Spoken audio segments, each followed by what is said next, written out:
गुस्सा यानी क्रोध, घृणा यानी किसी का तिरस्कार करना, ईर्ष्या का मतलब है जलन और नाराजगी का मतलब है हमें उसके साथ कुछ भी साझा नहीं करना है। अभी गुस्सा हमें आता कब है? जब हमारी कोई मनोकामना हो, हमारी कोई इच्छा हो या हमारा कोई विचार हो, उसके खिलाफ कोई जाता है। जब मनुष्य जानवरों में एक प्राणी की तरह रहता था, वहाँ गुस्सा जरूरी था, क्योंकि शरीर के संरक्षण की बात, वहां पर आपकी जान को हर पल खतरा रहता था। तो गुस्सा क्या करता है? गुस्सा आपके शरीर में ऐसा रसायन छोड़ता है कि आपका जो खून का प्रवाह है वह हाथ और पैर की तरफ दौड़ता है, ना कि दिमाग की तरफ। सवाल यह है कि गुस्सा क्या वाकई आज जरूरत है? जैसे मनुष्य ने पूंछ थी तो शरीर ने पूंछ को छोड़ दिया, तो ये जो बदलाव हुए शरीर में, उसी प्रकार आपके आचरण में भी बदलाव होनी जरूरी है। आपको जैसे पूछ की जरूरत नहीं है, उसी प्रकार आपको गुस्से की जरूरत नहीं है। अभी बाकी भावनाएं भी उसी प्रकार की है। अगर आपका बचाव करना है तो आपको किसी से घृणा करनी पड़ेगी, किसी का आपको तिरस्कार करना पड़ेगा। अगर आपको खुद का संरक्षण करना है तो स्ट्रॉन्गेस्ट विल सर्वाइव, तो आपको स्ट्रांग बनने के लिए किसी से ईर्ष्या करनी पड़ेगी, किसी से नाराजगी जाहिर करनी पड़ेगी, तभी आप थोड़ा सा विकसित हो सकते हो। तो शारीरिक तौर पर ये चीजें कभी जरूरी थी। तो सदगुरु कहते हैं कि आप जब किसी पे गुस्सा हो रहे, किसी से ईर्ष्या कर रहे, किसी से घृणा कर रहे हैं, तो आप प्राकृतिक तौर पर जिन्हें आप विकृत हो रहे हैं। आपको गुस्सा इसलिए आता है क्योंकि आपने कुछ कामनाएं की, कुछ वासनाएं आपके अंदर दबी हुई है और उसका कोई विरोध कर रहा है, तो आपको गुस्सा आता है और आप दिखाते हो कि ये मुझे मंजूर नहीं है। लेकिन गुस्से में आपका जो बोध है वो नष्ट हो जाता। हमें ये समझना बहुत जरूरी है कि जो गुस्से का जहर है, जो घृणा का जो जहर है, जो ईर्ष्या का जहर है, जो नाराजगी का जहर है, ये पहले हमको खत्म करता है। कि पहले आप जो भी कर रहे हो, जो भी गलत चीजें कर रहे हो, जो जहरीली ऊर्जाएं आप पैदा कर रहे हो, जहरीले भाव पैदा कर रहे हो, उसका असर पहले आप पर होगा। आप जहर पियोगे और दूसरों के मरने की अपेक्षा करोगे, ये तो पागलपन हुआ। और यही सब कर रहे हैं। तो अपने जो अंदर जो हो रहा है उसको हम देख नहीं पाते, इसलिए हम बाहर की दुनिया में उलझे रहते। इसलिए सदगुरु कहते हैं कि आपके अंदर जो भाव पैदा हो रहे, नकारात्मक भाव पैदा हो रहे, वो भावों से आपका जीवन नेगेटिव हो रहा है, पहले आपका हो रहा है, उसको संभालो, ये जहर से बचाओ, तो आपको जीवन का अमृत पता चले।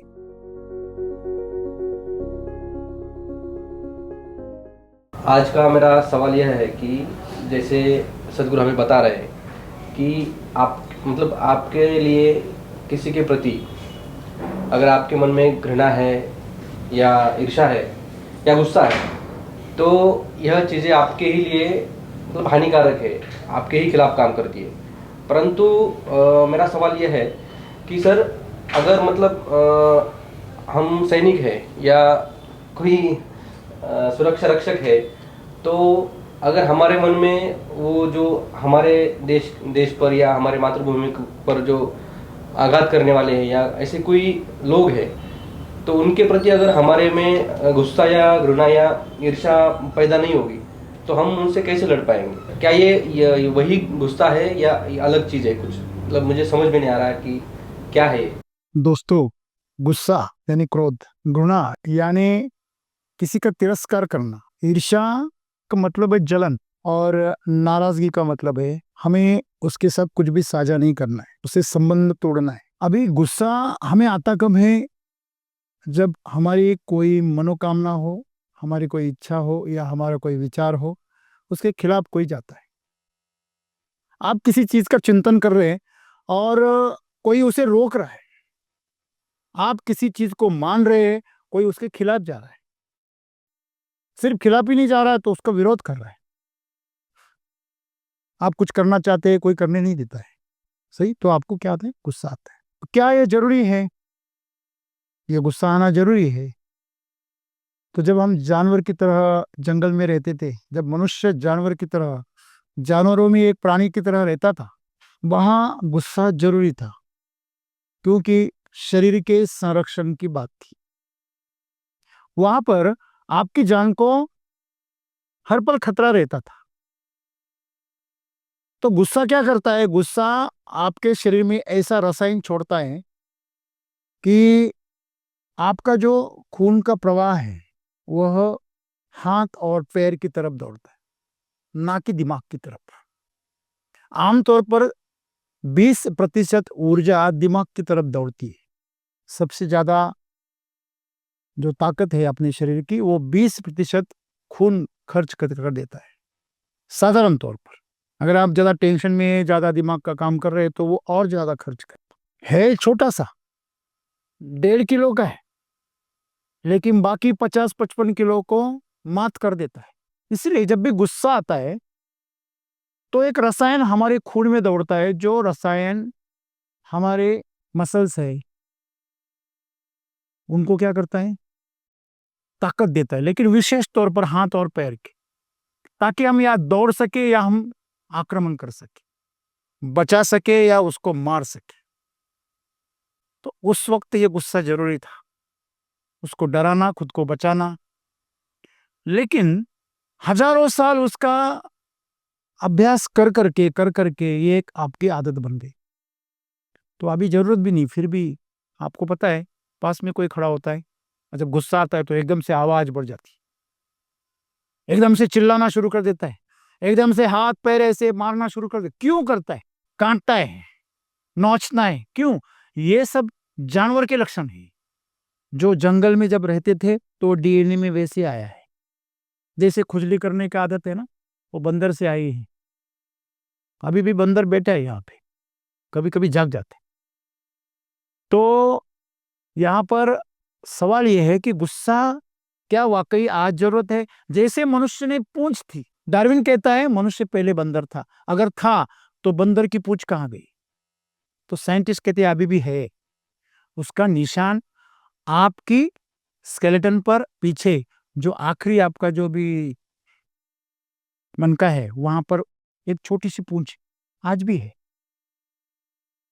जो आखिरी मनका है उसको एक ऐसी सी जगह है हड्डी की जहां पूंछ जुड़ी हुई थी।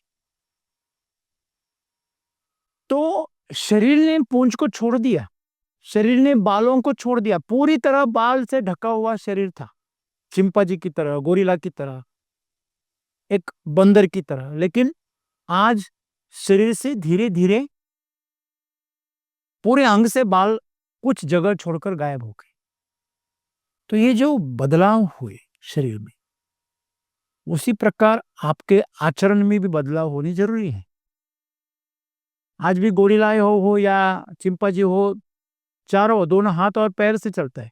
बंदर भी हाथ और पैर से चलता है, रेंगता हुआ चलता है।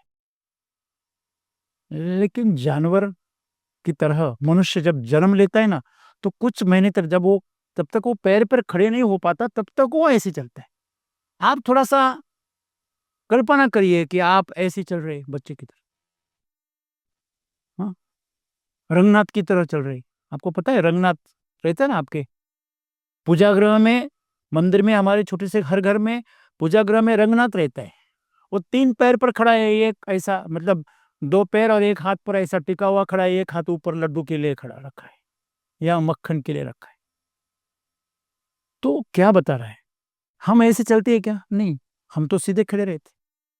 थोड़ी कल्पना करिए कि सभी बंदर ऐसे चल रहे हैं और एक ही बंदर सीधा चल रहा है, तो वो कैसा दिखेगा? ठीक उसी प्रकार सभी मनुष्य 2 पैरों पे चल रहे हैं और एक अगर ऐसे चलेगा तो हम बोलेंगे बीमार है। तो उसी प्रकार आपको जैसे पूंछ की जरूरत नहीं है, आपको हाथों की जरूरत नहीं चलने के लिए, उसी प्रकार आपको गुस्से की जरूरत नहीं है अभी। बाकी भावनाएं भी उसी प्रकार की है। अगर आपका बचाव करना है तो आपको किसी से घृणा करनी पड़ेगी,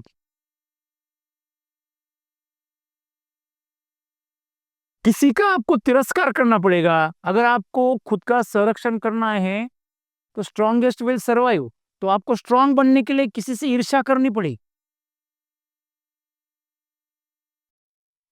किसी से नाराजगी जाहिर करनी पड़ेगी, तभी आप थोड़ा सा विकसित हो सकते हो। तो शारीरिक तौर पर ये चीजें कभी जरूरी थी, इसलिए तो है, नहीं तो क्यों होती? लेकिन जैसे हमने पूंछ को छोड़ दिया, जैसे हमने हाथ पे चलना छोड़ दिया, जैसे हमने चीखना चिल्लाना छोड़ दिया, जब जंगल में थे, आज भी आदिवासी जो है उनकी भाषाएं इतनी समृद्ध नहीं है, वो आवाज निकालते, वो पंछियों की आवाज समझते, वो जानवरों की आवाज समझते, वो क्या कह रहे वो भाषा समझते। लेकिन आज नहीं समझते हम, क्यों? हमने वो छोड़ दिया, वो जंगल का वास हमने छोड़ दिया। अभी हम जंगली प्राणी की तरह नहीं रहते, हम एक सभ्य समाज हो गए। अगर आप सभ्य समाज हो गए तो अब सभ्यता में आपने ये बीमारियां कैसे लेके आए आगे? पहले आपको डर था किसी और से, आज आपको किससे डर है? खुद से ही डर है। आपने देखा लोग खुद को ही पीट लेते, खुद को ही नोच लेते, कपड़े फाड़ देते। हाँ? ये काहे का गुस्सा है? दूसरों पे गुस्सा नहीं निकाल सकते इसलिए खुद पे निकाल रहे, ये बीमारी है। तो सदगुरु कहते हैं कि आप जब किसी पे गुस्सा हो रहे, किसी से ईर्ष्या कर रहे, किसी से घृणा कर रहे हैं, तो आप प्राकृतिक तौर पर जिन्हें आप विकृत हो रहे हैं। कभी इसकी जरूरत थी तो आज इसकी जरूरत नहीं। आज जब छोटे थे तो जो चीजें इस्तेमाल करते थे तो वो आज करते हैं क्या? छोटा बच्चे को डायपर लगता है, पता है आपको? अभी बूढ़ों को भी आ गया, बात अलग है। लेकिन नौजवान अगर डायपर पे चले तो मजाक की बात हो गई। समझ लेना वो क्या है? विकृति है, बीमार है। तो बात दरअसल ये, बच्चे थे आप तो आपको खिलाना पड़ता था, आपको समझ में नहीं आता था कैसे खाएं। अगर आज भी आपको खिलाना पड़ रहा है तो आप ना समझ हो। तो उसी प्रकार जो शस्त्र आपके पास में थे, जब आप उसको जरूरत थी तो आपने उसको इस्तेमाल किया, आपको उसको पहना किया और उसको धार दिलाई, तो आज उसकी जरूरत नहीं है। जैसे कि सर जी ने पूछा आपको कि अगर सैनिक है तो उसके अंदर अगर गुस्सा नहीं रहेगा तो वो सामने वाले जो शत्रु है उसको कैसे मारेगा? उससे क्रोध से मारना है, ऐसे किसने कहा आपको? आप जब खेल में, समझ लीजिए जैसे कि खेल में आप क्रिकेट से बैट से गेंद को मारते तो गुस्सा ही निकालते ना। आप खेल खेल में मार दे सकते हैं, एक खेल की तरह खेल सकते हैं। कृष्ण तो यही कह रहे हैं अर्जुन को, तू नहीं मार रहा, मैं ही मार रहा हूं। तू खामखा अपने ऊपर वो जिम्मेदारी उठा ले रहा है कि मैं मार रहा हूं। तू कहाँ मार रहा है, मैं तुझसे मरवा रहा हूं। अरे पागल, जिम्मेदारी का बोझ उठाना छोड़ दे। तो जो भी कर्म आप करते हैं उस कर्म के लिए आपके अंदर क्रोध का भाव चाहिए, आपके अंदर घृणा का भाव चाहिए, आपके अंदर ईर्ष्या का। अगर आपको पाकिस्तान से और आगे चलना है तो पाकिस्तान से ईर्ष्या करनी पड़ेगी। कौन पागल ऐसा कहता है? अगर कहता है तो पागल है। आपको पड़ोसी से आगे जाना इसलिए आपको पड़ोसी से ईर्ष्या ही करनी पड़ेगी। अगर किसी महिला को सुंदर दिखना है तो किसी और से ईर्ष्या करना जरूरी है? मैं तो कहता हूं जब वो ईर्ष्या करती है वो विकृत हो जाती है। दूसरों से ईर्ष्या करने वाली महिला कभी सुंदर हो ही नहीं सकती। लेकिन ईर्ष्या किए बिना महिला तो जिंदा ही नहीं रह सकती। मेरी साड़ी उससे अच्छी क्यों नहीं? छोटी छोटी चीजें पति को डांटती हैं बहुत सारी महिलाएं, तू अच्छा नहीं रहता, वो देख दूसरे की, दूसरे घर में देख, वो देख, वो बीवी जो बोलती है वही वो करता है, वैसे ही कपड़े पहनता है, कैसे मैचिंग में आता है। हम्म? अभी भी स्कूल में ही है, स्कूल में मैचिंग ड्रेस पहने थे, अभी भी मैचिंग ही चाहिए। लोगों को पता चले ये दोनों साथ में है, उनको कुछ पता नहीं है, उनको कभी खबर ही नहीं होती कि वो साथ में है। अक्सर जब दोनों अकेले होती है तो झगड़ते हैं, लेकिन लोगों को एक साथ दिखाना चाहते हैं। घृणा खुद पैदा कर रहे हैं, लोगों को प्रेम दिखा रहे हैं। समझ में लीजिए, विकृति का एक मजबूरी होती है।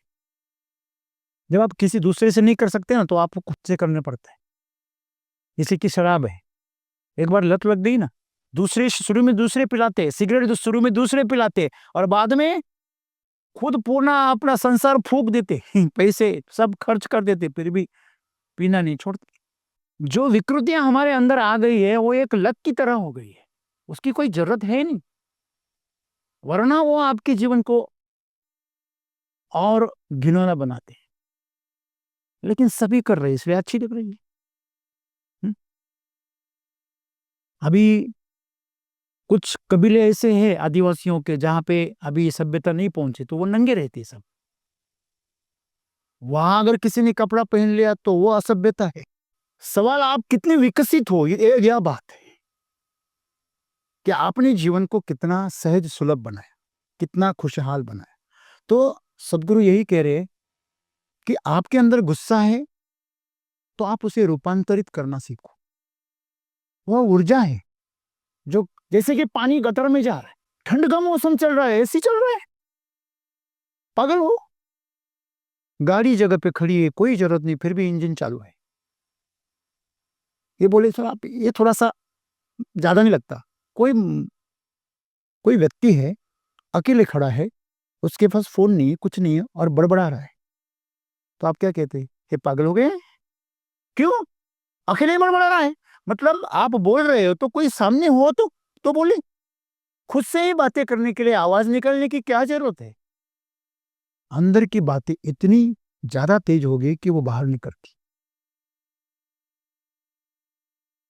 तो सवाल यह है कि आपने खुद को विकृत बनाया और उस विकृति को आपने शिष्टाचार बनाया, सभ्यता बनाया।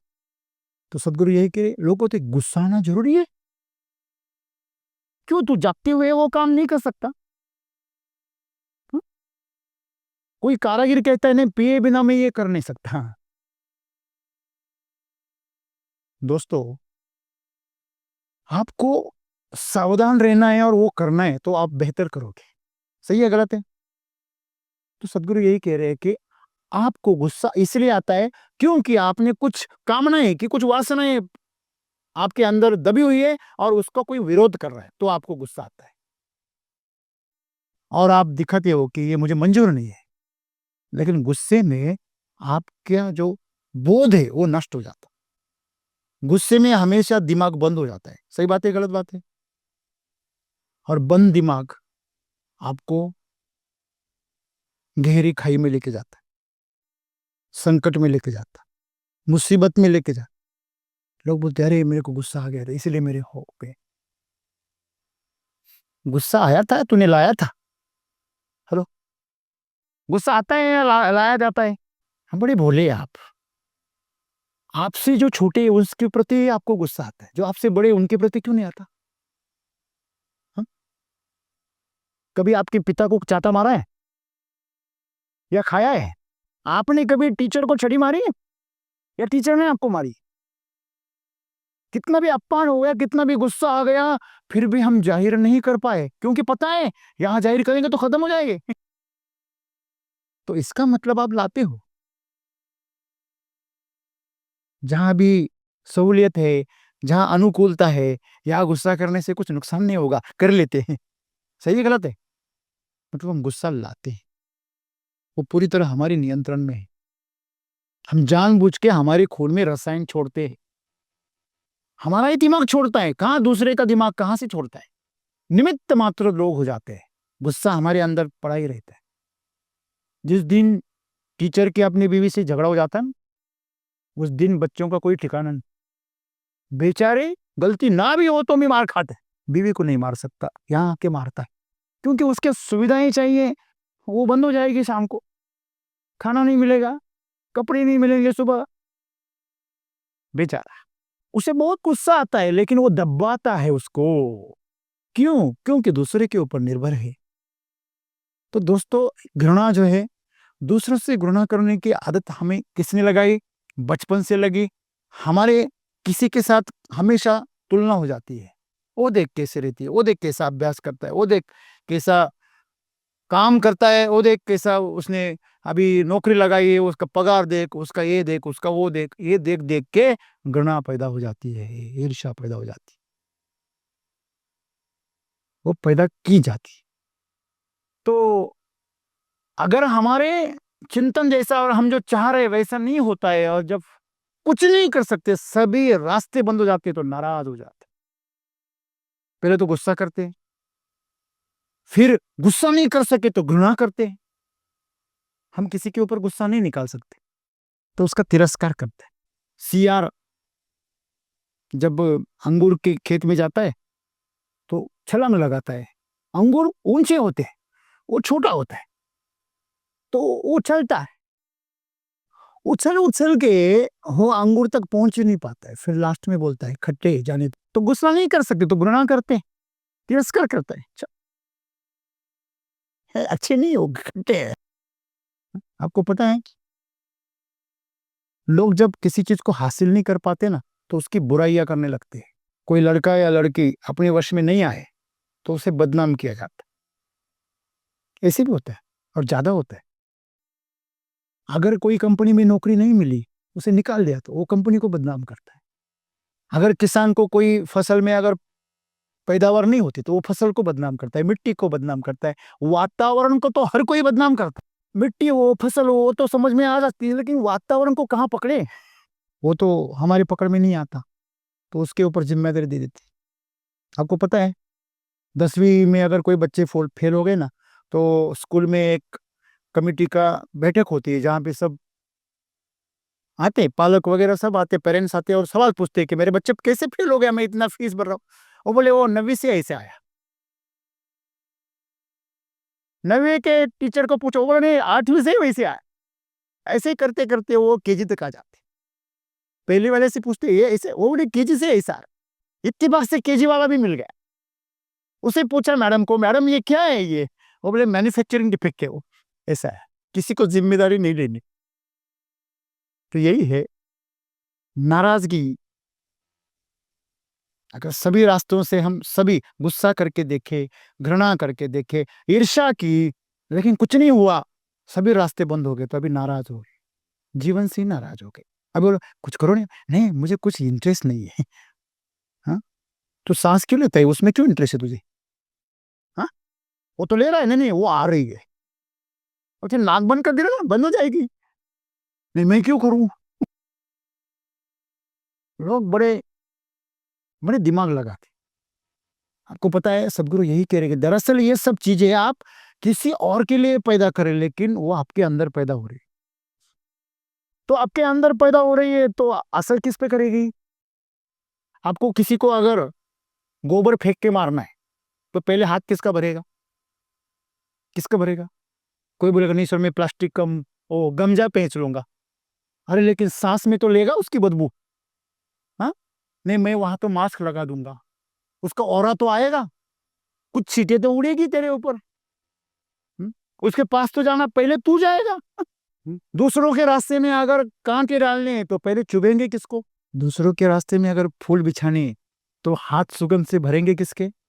अपने।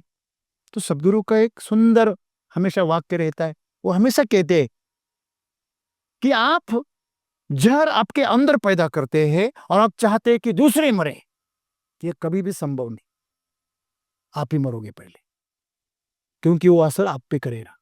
हमें ये समझना बहुत जरूरी है कि जो गुस्से का जहर है, जो घृणा का जो जहर है, जो ईर्ष्या का जहर है, जो नाराजगी का जहर है, ये पहले हमको खत्म करता है। जो नाराज मनुष्य रहता है उसके चेहरे पे हमेशा नाराजगी जाहिर होती है, उसके चेहरे पे ईर्ष्या, घृणा, गुस्सा, उसके भाव आ जाते। उसके भाव क्यों आते आपको शायद पता नहीं, भावों की ताकत क्या होती है।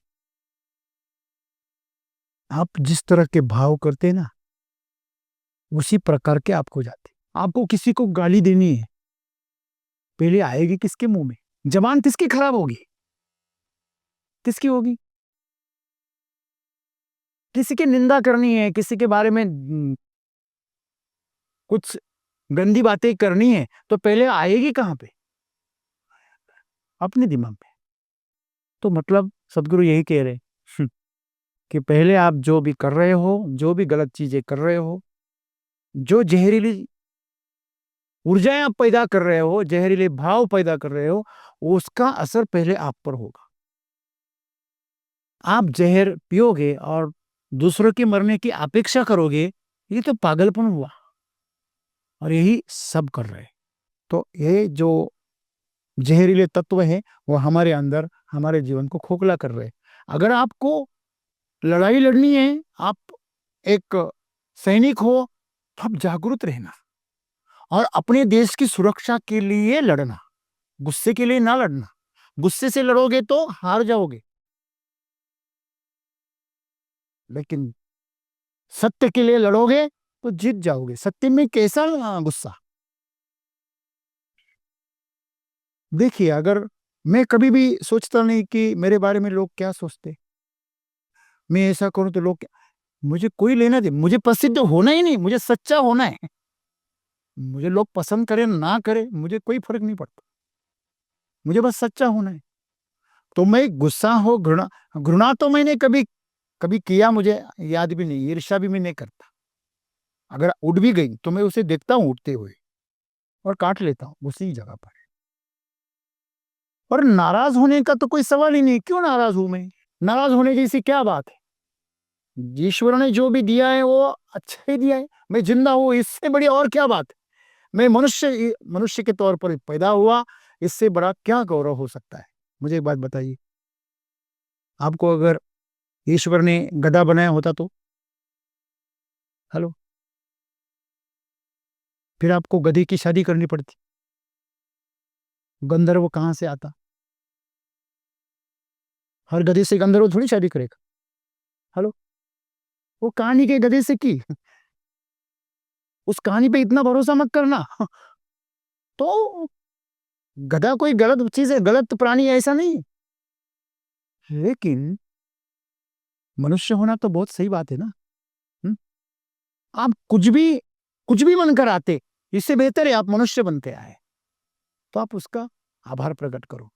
नाराजगी क्यों होनी और गुस्सा क्यों करना, क्योंकि तुम खुद के नियंत्रण में हो। क्या हो, आप में से कोई है जो कह सकता है कि सर मैं मेरे ऊपर पूरा नियंत्रण है, मैं जब चाहूं तब मुझे गुस्सा आता है, मैं जब चाहूं तब उसे रोक लेता हूं, जब चाहूं तब मैं काम में रत हो जाता हूं, विचार को शून्य कर सकता हूं, जब चाहूं तब विचार कर सकता हूं। क्या आप में से कोई है ऐसा? हुँ? अभी ये वेलनेस खत्म होने दो, ये इतना ही देर है, आधा घंटा पौना घंटा, ऐसा लगता है बड़ा शांत लगता है। इसकी भी आदत लग गई है, ये भी मनोरंजन जैसे लग रहा है, तो इससे कोई क्रांति नहीं होगी। कोई सुनता नहीं, मैं तो हर रोज सुन रहा था, लेकिन कोई बदलाव नहीं हुआ। हाँ? नर्मदे के गोटे पे कोई परिणाम नहीं होता, बाढ़ आए या सूखा आए, गोटा गोटा ही बना रहता है। हाँ? तो आपने खुद को नर्मदे का गोटा बना दिया है, तो इससे बाहर आइए। सदगुरु यही कह रहे हैं कि अपना जीवन अपने हाथ में लीजिए और देखिए, जब आपको गुस्सा आ रहा है ना, तो देखिए आप वो कैसे और क्यों आ रहा है। मैं हमेशा जब भी मेरे भाव बदल जाते तो मैं जांचता हूं कि क्यों बदल गए, मेरे अंदर से क्या उठ रहा है, कौन से भाव पैदा हुआ है। तो ये अगर आप देखना शुरू किए ना, तो आपका जीवन अंदर से बदल जाएगा। दुनिया के लिए चाहे बदले ना बदले, शायद दुनिया पहचाने ना, अगर पहचान पाती तो सभी संतों के बाद में पुतले और बाद में मंदिर क्यों बनाती, उसी वक्त पूछती। जब जिंदा थे तो उनको पत्थर मारे, उन पर गोबर डाले, उनके कितने हाल किए। कौन से संत को छोड़ा है दुनिया ने, कौन से साधु को छोड़ा है? हाँ? अरे ये 10वीं तक पास नहीं हो पाते और बड़े बड़े लोगों को ट्रोल करते हैं, और वही ट्रोल करते हैं जिनको अक्ल नहीं होती। जो होशियार होते, समझदार होते, तो वो शांत बैठते।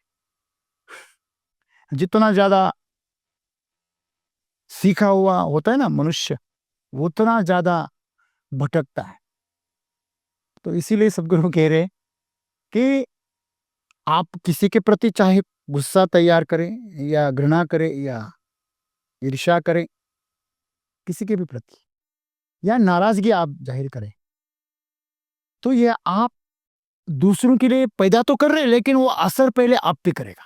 वो दूसरे पे करेगा कि नहीं करेगा, वो भी आपकी तरफ पागल होगा तो करेगा उसके ऊपर। हम्म?